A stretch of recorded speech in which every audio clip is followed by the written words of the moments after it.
उत्तर प्रदेश में चुनावी महासंग्राम 10 फरवरी से शुरू होने जा रहा है।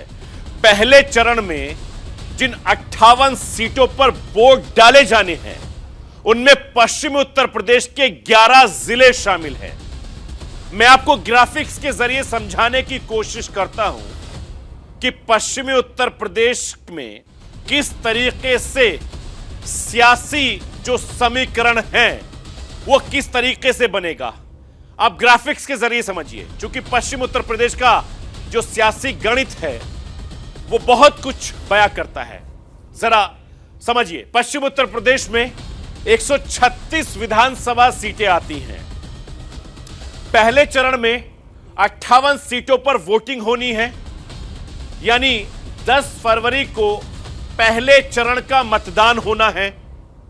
और उसके बाद 2017 में बीजेपी ने पश्चिमी उत्तर प्रदेश के इन जिलों में 52 सीटों पर जीत हासिल की थी, यानी 2022 में बीजेपी को नुकसान के आसार दिख रहे हैं।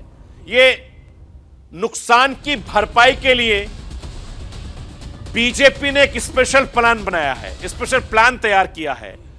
मथुरा से चुनाव लड़ सकते हैं योगी आदित्यनाथ, इस बात के कयास लगाए जा रहे हैं।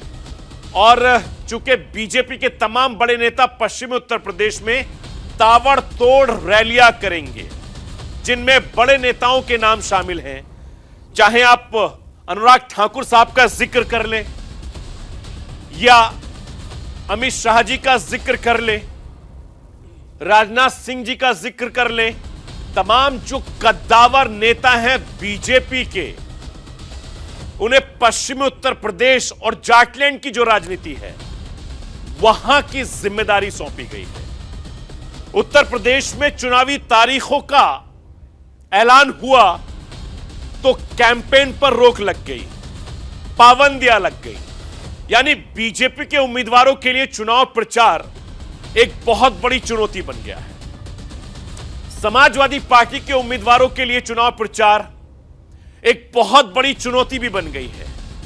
मैं सरफराज सैफी आपको यह बताना चाहता हूं कि चुनावी तारीखों के ऐलान से पहले किसने कितनी रैलियां की हैं, कौन सी बाजी कौन नेता मार रहा है, और कैंपेन लॉक होने के बाद और पहले के प्रचार वाले खेल को आज मैं अनलॉक करने की कोशिश कर रहा हूं। और आप ये जानकर हैरान रह जाएंगे कि चुनावी तारीखों के ऐलान से पहले बीजेपी के दिग्गजों ने कई बड़ी बड़ी रैलियां कर ली हैं, जिसमें देश के प्रधानमंत्री नरेंद्र मोदी शामिल हैं, देश के होम मिनिस्टर अमित शाह शामिल हैं।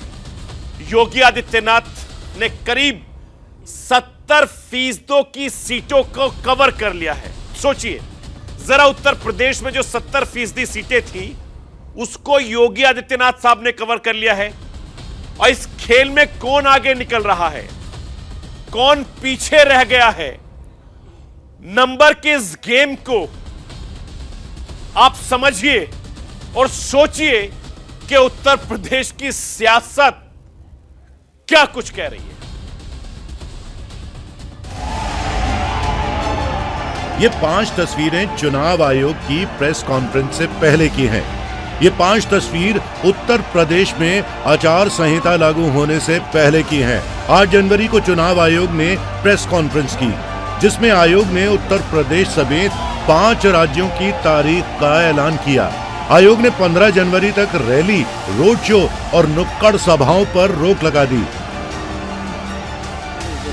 कोरोना की वजह से इलेक्शन कमीशन ने भले ही सभाओं और रैलियों पर कुछ प्रतिबंध लगा दिए हों, लेकिन उसके पहले ही बीजेपी के तमाम नेता फुल एक्शन में दिखे।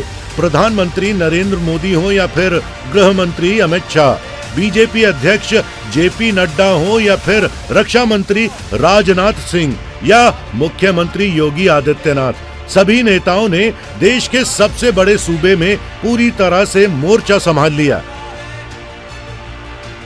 उत्तर प्रदेश में 403 विधानसभा हैं, चुनाव की तारीख के ऐलान से पहले पीएम मोदी, गृह मंत्री अमित शाह और मुख्यमंत्री योगी आदित्यनाथ ने करीब 350 सीटों पर रैली करी। अगर इनको परसेंटेज में देखा जाए तो ये करीब 70% बैठता है।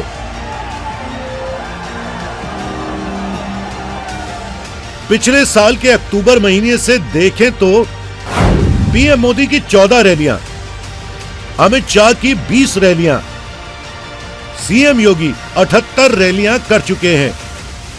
तीनों नेता कुल मिलाकर 112 रैली और सभाएं कर चुके हैं। तीनों नेता 75 में से 47 जिलों में पहुंच चुके हैं। यानी प्रधानमंत्री, गृह मंत्री और मुख्यमंत्री काफी पहले से चुनावी मूड में आ चुके थे। काफी पहले से उत्तर प्रदेश में रैली और सभाएं करने में जुट गए थे। उत्तर प्रदेश में 7 चरणों में चुनाव होंगे। ऐसे में अगर 7 चरणों पर नजर डालें तो बीजेपी के तीनों नेताओं ने सभी फेज में पड़ने वाली सीटों पर पूरी ताकत पहले ही लगा दी है। पहले चरण में कुल 58 सीटों पर वोटिंग होगी। 36 सीटों पर तीनों ने पहुंच बनाई। दूसरे चरण में कुल सीटें 55 हैं, जिसमें 43 सीटों पर तीनों नेताओं ने रैली और सभाएं की। तीसरे चरण में 59 सीटों पर मतदान होगा। 37 सीटों पर पीएम मोदी, अमित शाह और सीएम योगी पहुंचे। चौथे चरण में कुल 60 सीटों पर वोटिंग होगी। 34 सीटों पर तीनों नेताओं ने रैली और सभा की। पांचवें चरण में 60 सीटों पर होने वाले मतदान में 39 सीटों पर तीनों नेताओं ने पहुंच बनाई। छठे चरण में 57 सीटों में से 38 सीटों पर तीनों नेताओं ने रैली और सभाएं की। सातवें चरण में होने वाली 54 सीटें, चुनाव पर 38 सीटों पर तीनों नेताओं ने रैली की। अगर पीएम मोदी, गृह मंत्री अमित शाह और मुख्यमंत्री योगी आदित्यनाथ की रैलियों और सभाओं को परसेंटेज में देखा जाए तो तीनों नेताओं ने 7 चरणों के लिए पूरी ताकत लगा दी। पहले चरण की 62% सीटों तक तीनों ने पहुंच बनाई। दूसरे चरण की 78% सीटों पर तीनों ने रैली की। तीसरे चरण की 63% सीटों पर तीनों ने सभाएं की। चौथे चरण की 57% सीटों पर रैली और सभाएं हुई। पांचवें चरण की 82% सीटों पर तीनों नेताओं का फोकस रहा। छठे चरण की 67% सीटों पर तीनों नेताओं ने रैली की। सातवें चरण की 70% सीटों पर नेताओं ने रैली और सभाएं की।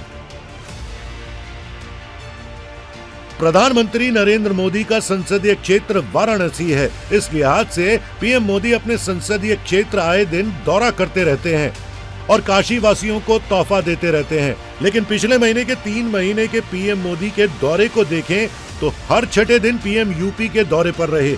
यानी पिछले 3 महीने में पीएम मोदी 16 बार यूपी का दौरा कर चुके हैं।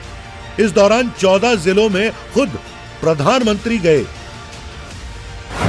5 अक्टूबर को लखनऊ, 20 अक्टूबर को काशीनगर, 25 अक्टूबर को वाराणसी, 16 नवंबर को सुल्तानपुर, 19 नवंबर को बुंदेलखंड, 19 नवंबर को झांसी, 20 नवंबर को लखनऊ, 25 नवंबर को ग्रेटर नोएडा, 7 दिसंबर को गोरखपुर, 11 दिसंबर को बलरामपुर, 13 और 23 दिसंबर को वाराणसी, 18 दिसंबर को शाहजहांपुर, 21 दिसंबर को प्रयागराज, 28 दिसंबर को कानपुर, 2 जनवरी को मेरठ का दौरा किया।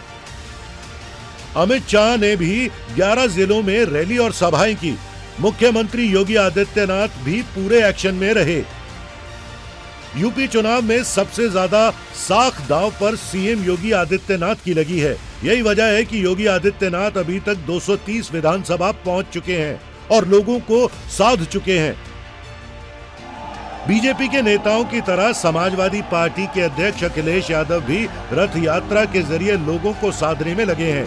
लेकिन कोरोना की वजह से अखिलेश यादव का रथ रुक गया। हालांकि तब तक अखिलेश यादव 20 से ज्यादा जिलों को कवर कर चुके थे। तो मायावती की बीएसपी अभी तक बाहर ही नहीं निकली। वहीं कांग्रेस की लड़कियां कई शहरों में सड़कों पर उतरी, लेकिन इससे पार्टी पर कितना असर पड़ेगा ये तो वक्त ही बताएगा।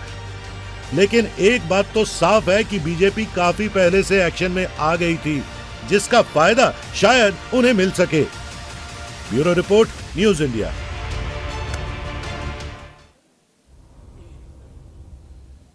तो ये थी राष्ट्र की आवाज।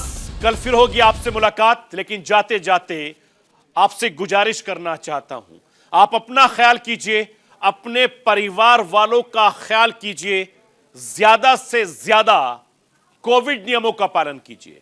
कल फिर होगी आपसे मुलाकात।